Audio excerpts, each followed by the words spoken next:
Hello everyone, आप सबों का मीता की दुनिया इस यूट्यूब चैनल में स्वागत है। जैसा कि पिछली वीडियो में मैंने वादा किया था कि बहुत जल्द मैं जैक द्वारा जारी किए गए मॉडल सेट 4 के सॉल्यूशन क्वेश्चन पार्ट 2 को लेकर के भी हाजिर होंगी।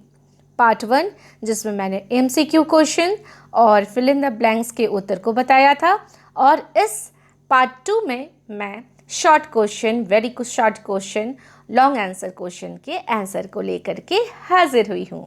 तो चलिए देखते हैं कि पार्ट 2 में सोशल साइंस के इकोनॉमिक्स में क्या क्या क्वेश्चंस है और उसके उत्तर क्या हैं। सबसे पहले अति लघु उत्तरीय question, very short answer question, जो 2 मार्क्स का है और इसमें 2 क्वेश्चन रहेंगे। पहला क्वेश्चन है, कृषि एवं सहायक क्षेत्र किसे कहा जाता है? जब हम प्राकृतिक संसाधनों का उपयोग करके किसी वस्तु का उत्पादन करते हैं, तब इस उत्पाद को प्राथमिक क्षेत्र का उत्पाद कहते हैं। चूंकि यह प्राथमिक उत्पाद डेयरी, कृषि, वनों और पशुओं से प्राप्त करते हैं, इसलिए इस क्षेत्र को कृषि एवं सहायक क्षेत्र भी कहा जाता है। दूसरा अति लघु उत्तरीय प्रश्न है, प्रच्छन्न बेरोजगारी किसे कहते हैं? जब किसी क्षेत्र में आवश्यकता से अधिक लोग काम कर रहे हो, परंतु उनका उत्पादन कार्य में योगदान नगण्य या शून्य के बराबर हो, तो इसे छिपी हुई बेरोजगारी या प्रच्छन्न बेरोजगारी या अदृश्य बेरोजगारी के नाम से जाना जाता है। अब आपके सामने है लघु उत्तरीय प्रश्न, जो कि 4 मार्क्स का है, और इसमें पहला क्वेश्चन है, विकास में ऋण की भूमिका का विश्लेषण करें। किसी देश के विकास में उचित दरों पर पर्याप्त मात्रा में ऋण की उपलब्धता अपना महत्वपूर्ण भूमिका निभाता है। हमारे यहाँ प्रतिदिन ऐसे बहुत से लेन देन होते हैं जिनमें किसी न किसी रूप में ऋण का प्रयोग किया जाता है। ग्रामीण क्षेत्रों में ऋण या साख की मांग मुख्यतः फसल उगाने में बीज, कीटनाशक, दवाइयाँ, खाद, बिजली, पानी, उपकरणों की मरम्मत इत्यादि के लिए होता है। ऋण न सिर्फ आय बढ़ाने में सहयोग करता है, वरन इसमें व्यक्ति की स्थिति पूर्व की अपेक्षा बेहतर हो जाती है। कृषि कार्य के अतिरिक्त गैर कृषि कार्य व्यवसायों में भी विभिन्न खर्चों को ऋण के माध्यम से पूरा किया जाता है। लघु एवं उद्योगों, दीर्घकालीन निवेश, आवास बनाने इत्यादि कार्य हेतु ऋण जरूरतों को पूरा करता है। ऋण द्वारा विभिन्न प्रकार के उद्योगों का विकास होता है तथा नए नए रोजगार के अवसरों का भी सृजन होता है। इस प्रकार हम कह सकते हैं कि ऋण देश के आर्थिक विकास में अपना महत्वपूर्ण भूमिका निभाता है। इसके अथवा में जो क्वेश्चन है उस पर भी हम देखते हैं कि उसके क्या प्रश्न हैं और उसके उत्तर क्या हैं। प्रश्न है, श्रम कानूनों में लचीलापन कंपनियों की कैसे मदद करेगा? इसका उत्तर है, श्रम कानूनों में लचीलापन कंपनियों को अनेक मदद करेगी, क्योंकि विदेशी निवेश को आकर्षित करने के लिए श्रम कानून का लचीला होना जरूरी है। जैसा कि हम जानते हैं कि संगठित क्षेत्र की कंपनी चूंकि सरकारी नियंत्रण में होते हैं, इसलिए इसके अंतर्गत श्रमिकों के अधिकारों जैसे पेंशन, बीमा, भविष्य निधि, बोनस आदि खर्च कंपनी के दायित्व में आता है। परंतु जब श्रम कानूनों में लचीलापन आता है, तब कंपनियां नियमित आधार पर श्रमिकों को रोजगार न देकर अनियमित तरीके से पूरा करती है, ताकि पूरा साल वेतन न देना पड़े। जब कंपनियों पर कार्य का दबाव अधिक पड़ता है, तब छोटी अवधि के लिए वे श्रमिकों को कार्य पर रखती है, जिससे श्रम लागतों में भी कमी आती है। श्रम कानूनों में लचीलापन से उत्पादन प्रक्रिया में भी आधुनिकीकरण होगा। साथ ही बहुराष्ट्रीय कंपनियों को भी देश में निवेश करने के अवसर मिलेंगे, जिससे नए उद्योग स्थापित होंगे और नए रोजगारों का सृजन होगा।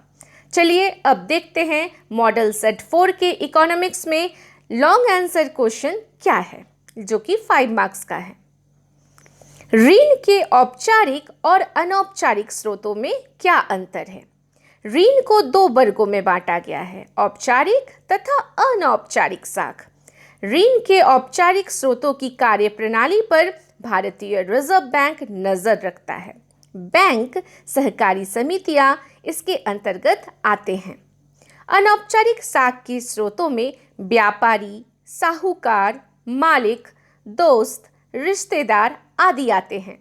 ऋण के औपचारिक और अनौपचारिक स्रोतों में निम्नलिखित अंतर है। औपचारिक स्रोत। औपचारिक शाख के स्रोत सरकार द्वारा पंजीकृत होते हैं। अनौपचारिक शाख के स्रोत सरकार द्वारा पंजीकृत नहीं होते हैं।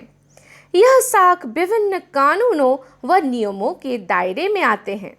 इस शाख के स्रोतों में भी कुछ नियम होते हैं, परंतु प्रायः इनकी अनुपालना नहीं की जाती है।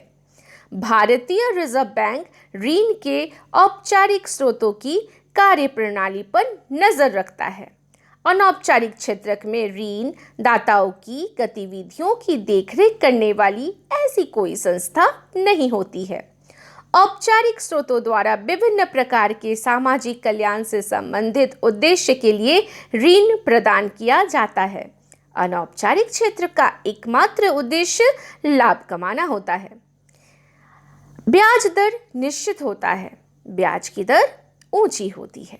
तो ये थे औपचारिक शाख और अनौपचारिक शाख के बीच का अंतर। चलिए अब देखते हैं कि दीर्घ उत्तरीय प्रश्न के अथवा में और दूसरा प्रश्न क्या है। दूसरा प्रश्न ये रहा आपके स्क्रीन पर। भारतीय रिजर्व बैंक अन्य बैंकों की गतिविधियों पर किस तरह नजर रखता है, यह जरूरी क्यों है? इसका उत्तर होगा भारतीय रिजर्व बैंक देश का सर्वोच्च बैंक है, जिसकी स्थापना 1 अप्रैल 1935 में हुआ था। भारतीय रिजर्व बैंक का प्रमुख कार्य मुद्रा जारी करना है। ये सरकार का बैंकर और बैंकों के लिए बैंकर का कार्य करता है। भारतीय बैंकिंग प्रणाली में भारतीय रिजर्व बैंक केंद्रीय बैंक की भूमिका निभाता है। यह अन्य बैंकों की गतिविधियों पर निम्न प्रकार से नजर रखता है। विभिन्न व्यापारी बैंक भारतीय रिजर्व बैंक द्वारा निर्धारित एक न्यूनतम राशि नकद कोष में जमा रखता है, ताकि आवश्यकता पड़ने पर ग्राहक की जमा राशि की मांग को लौटा सके। दूसरा पॉइंट है, भारतीय रिजर्व बैंक व्यावसायिक बैंकों द्वारा लिए गए ब्याज दर, ऋण की मात्रा और दिशा पर नियंत्रण रखने का कार्य करती है। तीसरा, भारतीय रिजर्व बैंक व्यापारिक बैंकों के माध्यम से न केवल लाभ प्रदान करने वाले व्यवसायों के लिए व्यापारियों को ऋण की सुविधा देती है, अपितु विभिन्न प्राथमिकता प्राप्त क्षेत्रों जैसे कृषि आदि के लिए ऋण का प्रबंध भी करती है। चौथा, व्यापारिक बैंकों द्वारा समय समय पर अपने कार्य की रिपोर्ट भी भारतीय रिजर्व बैंक को देनी पड़ती है। इस प्रकार हम कह सकते हैं कि किसी भी देश की अर्थव्यवस्था पर बैंक गहरा असर डालता है, क्योंकि भारतीय रिजर्व बैंक का कार्य बैंकिंग सेक्टर के लिए नीति निर्धारण करना है। साथ ही कई बैंक मनमाने तरीके से अपने ब्याज दर को परिवर्तित न कर सके, इसको नियंत्रित करना भी रिजर्व बैंक का कार्य है। ऐसा करके रिजर्व बैंक न केवल बैंकिंग को सही दिशा में ले जाता है, बल्कि पूरे अर्थव्यवस्था को सुचारू रूप से चलाने में मदद करता है। इसलिए भारतीय रिजर्व बैंक को अन्य बैंकों की गतिविधियों पर नजर रखना जरूरी है। तो ये थे जैक द्वारा जारी किए गए सोशल साइंस के मॉडल सेट 4 में इकोनॉमिक्स विषय से संबंधित प्रश्न और उत्तर। मुझे उम्मीद है कि आपको ये वीडियो पसंद आया होगा और इसके उत्तर जो हैं वो आपके आगामी परीक्षा के लिए, मैट्रिक परीक्षा के लिए लाभान्वित रहे होंगे। तो आप जो है मुझे बिल्कुल बताइएगा कमेंट करके, और मैं बहुत जल्द फिर नए वीडियो के साथ उपस्थित होंगी। जो भी नए हैं मेरे इस चैनल पर वे सब्सक्राइब करना इसको ना भूलें, क्योंकि मैं और भी कई वीडियो लेकर के उपस्थित होंगी जो इस विषय से संबंधित होंगे।